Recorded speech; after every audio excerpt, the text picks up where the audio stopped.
Menarik banget nih Mas. Jadi emang kalau yang saya pahami nih berarti Bank Indonesia sebenarnya tidak bekerja sendiri Mas. Kita tetap Betul. bersinergi dengan pemerintah, terus masyarakat juga harus sama-sama kita mengawal dan menjaga inflasi Betul. untuk biar tetap terkendali ya Mas. Nah, Betul.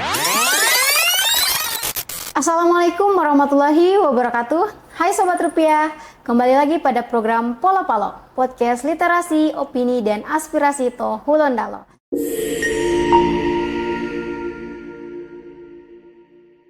Kita beralih nih Mas ke yang topiknya mungkin masih seputar ekonomi gitu.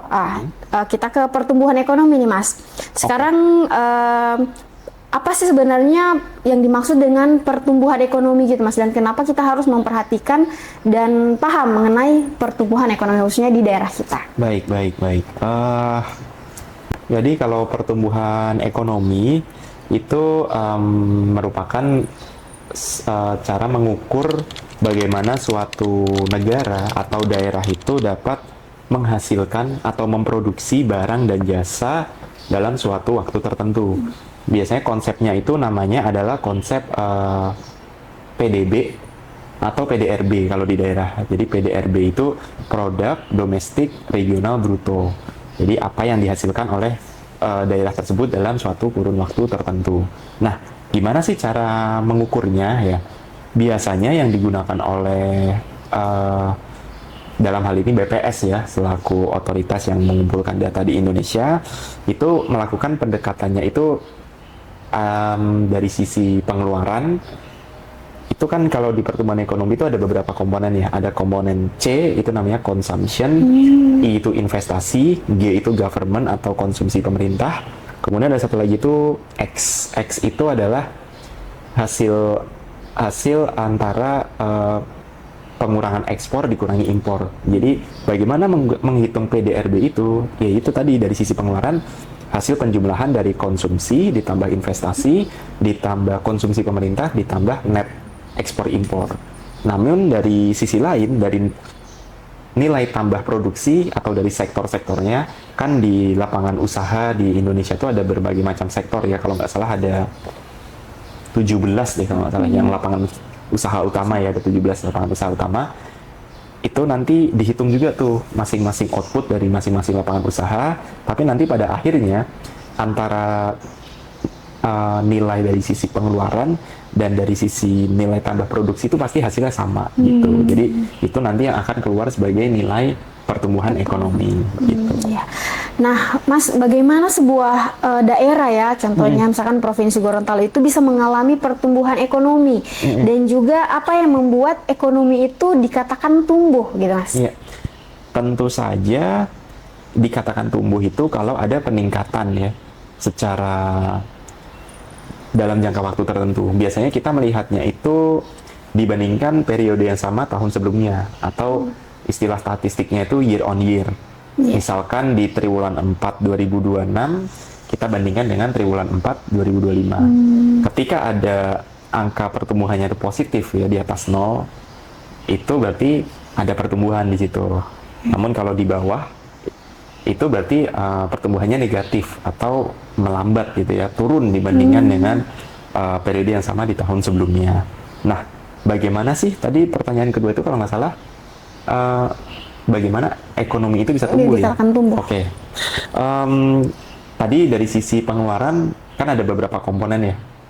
Konsumsi rumah tangga, pemerintah, investasi, dan net ekspor impor. Kalau di Indonesia, termasuk di Gorontalo sendiri, pertumbuhan ekonomi itu utamanya didorong oleh konsumsi rumah tangga. Jadi ketika Mbak Putri belanja di pasar atau membeli suatu barang dan jasa, itulah yang mendorong pertumbuhan ekonomi di Gorontalo, ya kan? Jadi konsumsi rumah tangga itu bisa mencerminkan bagaimana perekonomian di suatu daerah atau negara itu berjalan. Nah, sumber lainnya dari mana? Dari konsumsi pemerintah, bisa juga dari investasi, ya kan? Kalau konsumsi pemerintah itu ya tentu saja bagaimana APBN atau APBD yang dikelola oleh pemerintah itu dikeluarkan, dibelanjakan untuk mendorong aktivitas perekonomian. Misalkan pemerintah membangun infrastruktur, membangun bendungan. Kan sekarang lagi ada proyek bendungan Bulango Ulu ya, Oh iya, yang salah satu yang Bulango. besar juga di daerah Bone Bolango. Bolango. Jadi dengan adanya pembangunan bendungan itu, dia akan menggerakkan utamanya adalah sektor konstruksi, ya kan? Karena eh, banyak aktivitas-aktivitas di situ yang terjadi. Kemudian itu juga menambah lapangan kerja dan memberikan pendapatan juga bagi para pekerjanya, yang itu nanti akan dibelanjakan ya di Gorontalo juga, yang akan mendorong konsumsi rumah tangga. Jadi itulah bagaimana pentingnya peran dari konsumsi pemerintah itu untuk mendorong aktivitas perekonomian di suatu daerahnya. Maka dari itu belanja pemerintah itu harus diarahkan ya ke sektor-sektor yang bisa menggerakkan perekonomian dan bermanfaat bagi masyarakatnya. Nah, selain itu ada juga dari sisi investasi. Ketika ada investasi kan pasti nanti investasi itu akan menciptakan lapangan kerja. Jadi kurang lebih sebenarnya sama dengan peran dari konsumsi pemerintah, namun biasanya investasi ini ada yang sifatnya dari dalam negeri maupun dari luar negeri. Dan keduanya itu pasti akan memberikan manfaat ekonomi yang cukup signifikan juga bagi perekonomian di Gorontalo, begitu. Iya siap. Jadi kalau selain inflasi kan ada datanya kan naik turunnya itu kan ada. Nah, berarti pertumbuhan ekonominya juga ada persentasenya gitu ya, Mas? Iya. Ada kalau misalkan kalau nggak salah tumbuh 5% kalau nggak salah 5%. Di Gorontalo. Iya, gitu. Atau berapa Oke. persen? Nah, kalau misalkan ekonomi di Gorontalo itu tumbuh 5% atau mungkin lebih nih, Mas.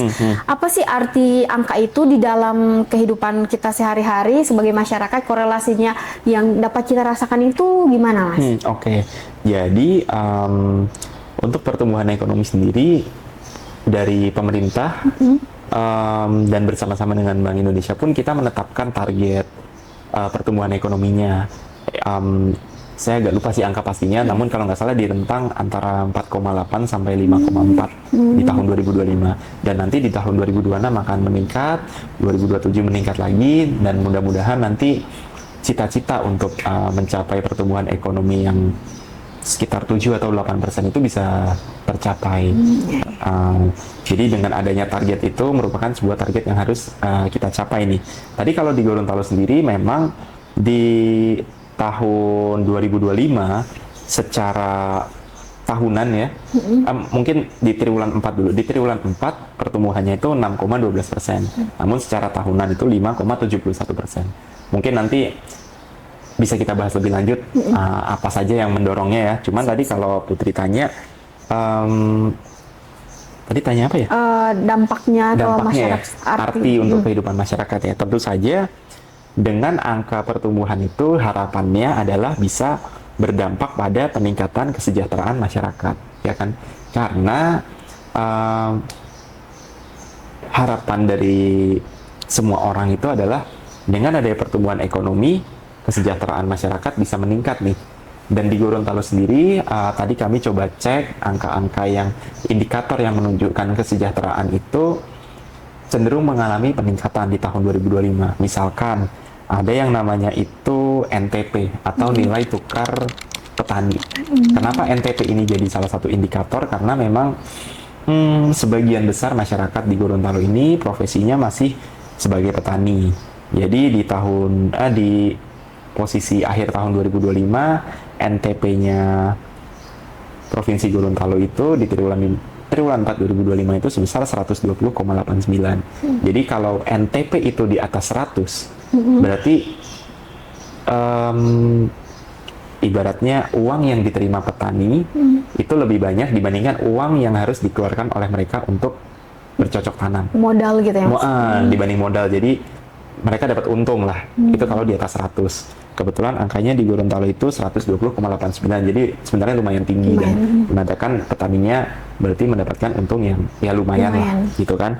Selain itu angka kemiskinannya juga turun juga. Sekarang ini berada di 12,62% dari sebelumnya 13,24%. Tentu harapannya ini nanti akan semakin turun terus dan semoga harapannya bisa di bawah double digit lah ya. Terus selain itu ada lagi namanya IPM, Indeks Pembangunan Manusia. Itu tahun 2025 angkanya 72,62. Itu lebih baik lah, meningkat dibanding 2024. Dan satu lagi yang kami lihat itu adalah Gini rasio. Itu Gini rasio itu untuk melihat ketimpangan nih yang terjadi di Gorontalo. Kalau Gini rasio ini angkanya semakin kecil semakin bagus. Nah, di tahun 2025 kemarin angkanya adalah 0,383. Jadi menurut kami berarti pertumbuhan yang terjadi ya di tahun 2025 kemarin diikuti dengan perbaikan juga di indikator kesejahteraan masyarakat. Jadi mungkin bisa kami bilang juga bahwa ini adalah pertumbuhan yang bagus karena berdampak kepada masyarakatnya secara langsung, dan kami harap di tahun selanjutnya bisa kita pertahankan lah momentum ini. Ya, semoga ya. Semoga. Ya, nah, Mas, jika dibandingkan rata-rata nasional itu untuk posisi Provinsi Gorontalo itu seperti apa, Mas? Apakah ini menjadi sinyal positif bagi daerah kita atau gimana, Mas? Jika dibandingkan dengan nasional, di tahun 2025 itu perekonomian Gorontalo tumbuhnya di atas rata-rata nasional. Jadi sekitar 5,71% year on year. Dan angka ini menurut kami salah satu yang tertinggi juga nih sejak kita 2020 itu ada pandemi COVID. Jadi sebenarnya ini menunjukkan sih bahwa upaya recovery atau perbaikannya ini momentumnya semakin naik ya, semakin tumbuh. Dan ini harapan kami di 2026 ini bisa lebih baik lagi, apalagi ada beberapa hal yang menurut kami akan mendorong pertumbuhan ekonomi lebih tinggi di 2026. Siap. Nah, sektor apa nih, Mas, yang paling bertumbuh dan yang paling berkontribusi terhadap ekonomi yang ada di Provinsi Gorontalo saat ini, Mas? Tadi pertanyaannya tuh yang bertumbuh dan yang berkontribusi. Kalau kita melihat datanya sebenarnya kalau dilihat yang paling tumbuh ya, mungkin gini dulu, awal dulu deh. Kalau struktur dari perekonomian Gorontalo itu memang masih didominasi oleh sektor pertanian nih, sekitar 35,69% pertumbuhan ekonomi itu bersumber dari sektor pertanian ya. Namun kalau kita lihat tadi apa yang paling bertumbuh, kita lihat yang di triwulan 4 ya 2025 itu yang paling tumbuh adalah industri pengolahan. Jadi sebenarnya ini gimana sih melihatnya industri pengolahan? Kalau yang kami pahami, industri pengolahannya adalah sektor sekunder nih. Kalau yang primer itu kan ada di pertanian, ada di pertambangan. Sekunder ini pengolahan industri. Jadi mengolah hasil tani menjadi suatu produk, atau misalkan mengolah hasil tambang menjadi suatu produk, ini adalah industri pengolahan. Dengan tumbuhnya industri pengolahan ini sebenarnya sinyal yang bagus, karena berarti kan nilai tambah perekonomiannya semakin tinggi. Itu yang kami harapkan bisa dipertahankan. Tadi selain ada industri pengolahan, yang paling bertumbuh itu ada sektor pertambangan, karena memang sekarang aktivitas pertambangan di Kabupaten Pohuwato ini sedang ada peningkatan ya, jadi wajar ada peningkatan. Selain itu ada juga sektor transportasi dan pergudangan serta perdagangan. Ini biasanya terkait juga karena di triwulan 4 kemarin ada momen Hari Besar Keagamaan Nasional, Natal, dan Tahun Baru. Mobilitas masyarakat meningkat, aktivitas masyarakat meningkat, wajar dua sektor tadi turut tumbuhnya cukup tinggi. Namun kalau kita lihat yang paling berkontribusi ya, misalkan tadi tumbuhnya di triwulan 4 itu 6,17%, apa sih yang paling berkontribusi? Yang pertama itu dari sektor perdagangan, industri pengolahan, dan juga ada dari sektor jasa keuangan gitu.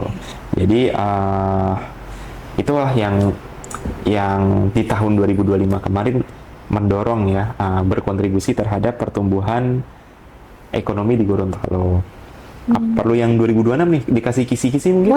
Boleh ya? Biar kita tahu gambarannya seperti apa. Gak apa-apa. Jadi ya sebenarnya di 2026 ini kami melihat mungkin akan ada sedikit pergeseran ya. Maksudnya yang biasanya itu didominasi oleh sektor pertanian, namun kami melihat di 2026 ini ada peluang tadi yang industri pengolahan dan juga pertambangan ini akan meningkatkan kontribusinya. Kenapa demikian? Karena selain tadi ada aktivitas pertambangan emas di Pohuwato ya, ada juga sekarang ini kami lihat ada industri pengolahan kayu dan juga kelapa yang mulai produksinya itu secara bertahap ini mengalami kenaikan lah, dan produk mereka nanti diekspor ke luar negeri. Jadi kami melihat nanti di 2026 ini peluang untuk dua industri tadi bisa semakin tumbuh ini akan meningkat. Dan selain itu satu hal lagi yang menarik perhatian itu adalah sektor pariwisata. Memang kalau di perhitungan 17 lapangan usaha itu nggak ada sektor spesifik pariwisata. Namun pariwisata ini memberi dampaknya ke berbagai macam sektor. Ke akomodasi makanan minuman, ke perhotelan, restoran gitu kan, UMKM juga. Kemudian ke sektor transportasi juga memberi dampak.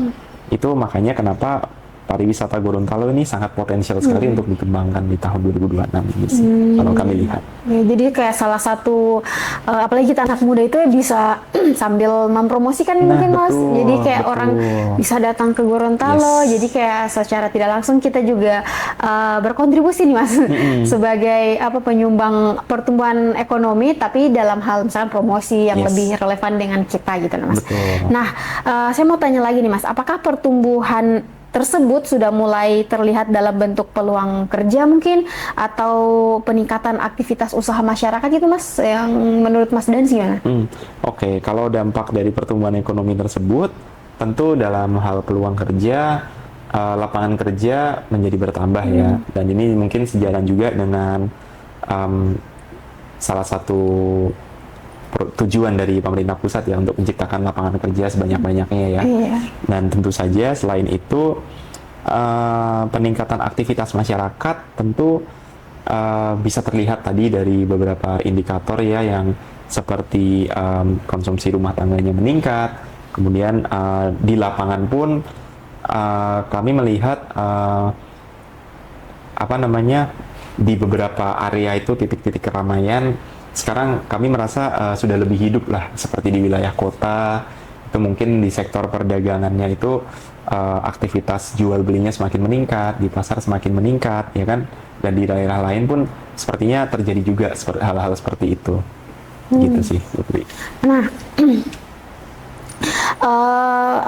kalau misalkan dengan kondisi inflasi yang relatif terkendali nih Mas, dan pertumbuhan ekonomi yang membaik, seberapa optimiskah Mas Danis dan pihak dari Bank Indonesia terhadap prospek Gorontalo ke depannya nih Mas? Dan juga apa yang perlu kita sebagai masyarakat lakukan agar kita tetap bijak dalam menghadapi kenaikan harga yang sewaktu-waktu kita nggak tahu kan, tiba-tiba harga naik atau gimana, dan sekaligus yang bisa memanfaatkan peluang ekonomi yang ada gitu Mas, silahkan. Wow, berat nih pertanyaannya nih. Oke, jadi prospek perekonomian di tahun 2026 ya, perekonomian Gorontalo secara keseluruhan. Kalau kami tentu berharap di tahun 2026 ini paling tidak kita bisa melanjutkan momentum positif yang terjadi di tahun 2025 nih Sobat Rupiah. Dari sisi inflasi tentu kita berharap capaian tahun lalu itu bisa kita pertahankan lah. Tahun lalu kan 2025 itu 2,52%. Tentu kami berharap di antara rentang 1,5 sampai 3% inflasinya bisa berada di posisi itu. Nah, dari sisi pertumbuhan ekonomi tentu kami berharap dan juga turut berkontribusi juga bagaimana 2026 ini bisa menjadi momentum Gorontalo untuk tumbuh lebih tinggi lagi. Kita punya beberapa modal yang baik nih. Tadi seperti yang pertama, di triwulan 1 ini kan ada panen raya ya, yang dimana itu pasti sektor pertanian yang Gorontalo itu akan tumbuh tinggi karena periode panen raya ini masif terjadi di beberapa lokasi, dan apalagi ini juga didukung oleh programnya dari pemerintah pusat dan pemerintah daerah nih. Ada perluasan area tanam, perluasan tanam untuk jagung dan padi, yang mana ini nanti tentu akan mendorong output produksi dari padi dan jagung. Nah, ini positif kan. Nah, selain itu tadi selain pertanian ada pertambangan juga dan industri pengolahan yang tadi tambang emas di Pohuwato ini kan sudah mulai beraktivitas ya, dan sudah mulai berproduksi juga. Selain itu ada momentum Hari Raya Idul Fitri yang di triwulan 1 ini tentu akan berdampak pada mobilitas masyarakat, dan juga ada semakin banyak lagi penyelenggaraan kegiatan yang bersifat nasional lah. Kalau dulu di 2025 kita ada yang event pramuka itu Peransaka ya, Peransaka ya di bulan November. Kalau tidak salah sih nanti di pertengahan tahun itu akan ada juga tuh semacam pertemuan yang melibatkan petani dan nelayan seluruh Indonesia. Itu bisa jadi momentum juga supaya aktivitas dan mobilitas masyarakat di dalam sini semakin meningkat, ya kan? Nah, itu prospek untuk tahun 2026, sehingga kami melihat harapannya nanti di tahun 2026 pertumbuhan ekonomi bisa lebih tinggi lagi dari apa yang terjadi di 2025. Nah, kemudian tadi kalau apa yang perlu dilakukan oleh masyarakat ya untuk menghadapi kenaikan harga dan apa tadi? Satu lagi tuh. Kenaikan harga dan memanfaatkan peluang ekonomi yang ada gitu. Oke. Kalau terkait dengan kenaikan harga tadi sama pesannya seperti yang disampaikan Mbak Putri, jangan panik, jangan menimbun, kita tenang saja, belanja dengan bijak, belanja seperlunya. Dari pemerintah daerah dan juga dari TPID kita juga terus mengupayakan agar pasokan bahan pangan di pasar, di lapangan itu tetap terjaga gitu kan. Dan juga kita mengajak ya para masyarakat, teman-teman terutama generasi muda ini, kita mulai mengadaptasi pola atau kebiasaan dalam mengkonsumsi tadi produk-produk segar. Misalkan untuk ikan-ikan tangkap nih, biasanya kan kita ya mengkonsumsi ikan bakar, ikan goreng yang kita beli sehari-hari ya. Mungkin kita juga bisa beralih ke ikan budidaya seperti ikan nila atau ikan di sini ya, mujair gitu kan, atau ikan bandeng, Malalugis. Malalugis bisa budidaya juga ya? Oh, nggak tahu ya. Tapi ya nggak bisa. Tapi maksudnya adalah kita jangan mengkonsumsi, jangan tergantung lah, kita mulai ke situ, kita beralih ke produk-produk yang frozen sebagainya. Nah, untuk peluang ekonomi mungkin mau nambahkan sedikit. Sekarang kan kita ada di era digital nih, ya kan, kita bisa para pelaku usaha masyarakat nih bisa mengambil momentum ini untuk memperluas usahanya nih, yang punya UMKM. Dari sisi penjualan, kita sekarang ada e-commerce, kita bisa menjual tidak hanya di Gorontalo aja, kita bisa berjualan ke provinsi sekitar, ke Sulawesi Utara, Sulawesi Tengah, atau bahkan ke Pulau Jawa, Sumatera, dan lain sebagainya. Dan dari sisi sistem pembayaran, kita sekarang udah punya inovasi KRIS, ya kan? Dengan adanya KRIS, sekarang pembayaran itu kan jadi lebih mudah, lebih aman, lebih handal, sehingga kegiatan usaha kita ini bisa menjadi semakin maju. Nah, satu hal lagi, peluang ekonomi adalah dari sisi investasi. Mungkin dalam berbagai kesempatan pemerintah dan juga Gubernur Bank Indonesia mengajak para generasi muda ini untuk menjadi investor retail untuk turut berkontribusi memperdalam pasar keuangan di Indonesia.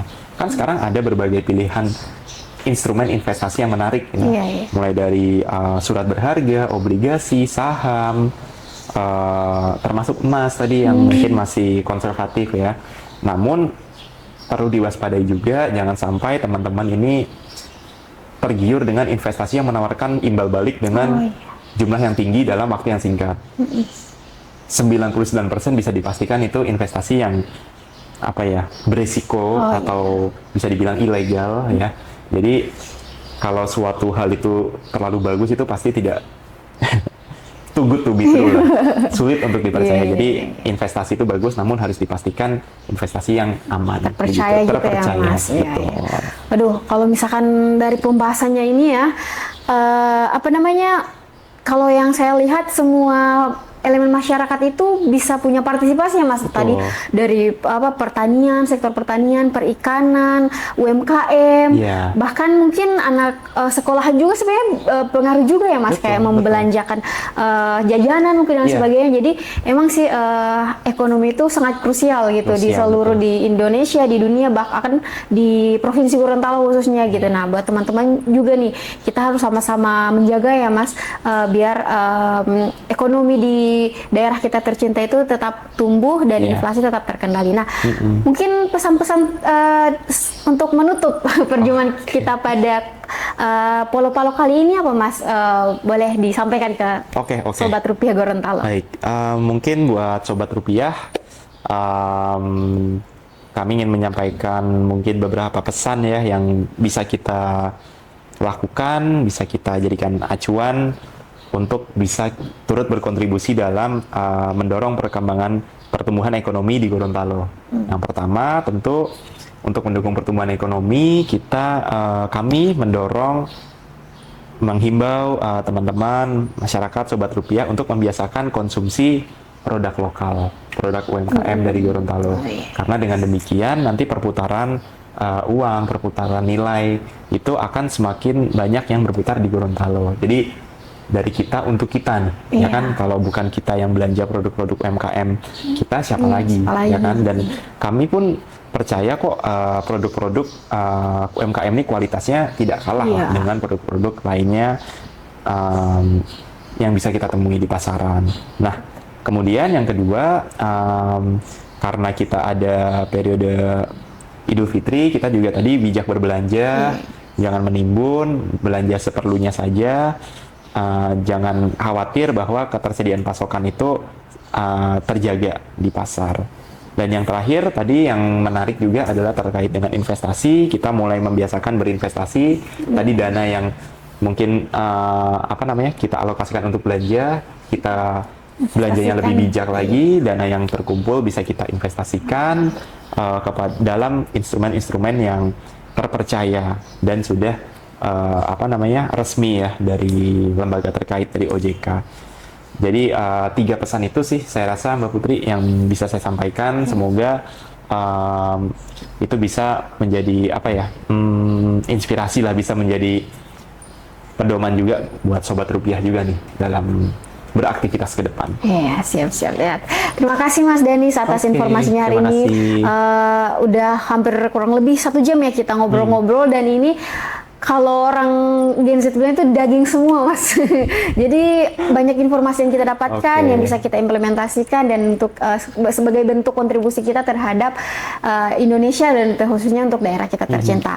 Nah, untuk Sobat Literasi, untuk Sobat Rupiah bisa untuk menyaksikan mungkin edisi Polo-Palo selanjutnya. Mungkin ada teman-teman yang mau bertanya, bisa di kolom komentar ya. Nanti kita bisa datangkan mungkin narasumber yang selain inflasi juga ada yang UMKM atau apapun itu yang ingin Sobat Rupiah tanyakan gitu. Mungkin sekian dari saya Putri Gobel dan Mas Danis. Terima kasih. Dadah.